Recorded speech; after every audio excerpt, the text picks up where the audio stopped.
Eto po mga ka-RSP, isa ka bang coffee lover at mahilig mag-cafe hopping? Mukhang para ito sa inyo isang business idea na hindi lang ito simpleng kape. Edible pa ang pinaka-cup nito. Abay, panoorin natin yan dito sa Negosyo Tayo.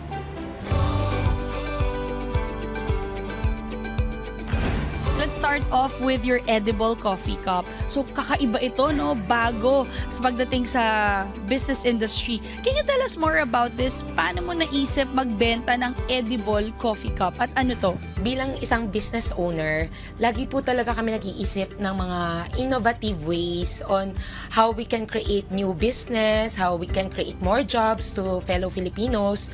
At ang unang ginawa ko po is nag-attend po ako ng expo. And doon po, nakita ko po itong cool product na to. It's a one way of lessening single-use packaging, yung mga plastic cups, mga paper cups po. This isn't just a business. This is really more of being an advocate of taking good care of our environment. No, hindi ka ba natakot or naging hesitant na tatangkilikin ba siya? Nung una ko siyang nakita, hindi ako kagad natakot. Kasi naisip ko, it's one way of helping coffee shop to be creative or to be innovative sa pag-o-offer ng products nila. Ano ba yung mga struggles and challenges along the way na habang nagsisimula ka while building this business of yours na na-experience mo?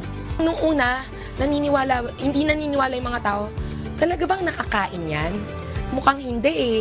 Baka Ano naman... pa nga nung iba natutunaw? Yes. Mo yung hot coffee. I can say po, rest assured na yung ingredients na gamit namin dyan, very natural, vegan, friendly. If I may ask, this is made of, what are the materials? Pinaka-main ingredients is wheat flour. And then, of course, white sugar. As you can see din po, mainit-init yan. As in talagang kumukulo. So, be careful lang po sa pag-try ng coffee.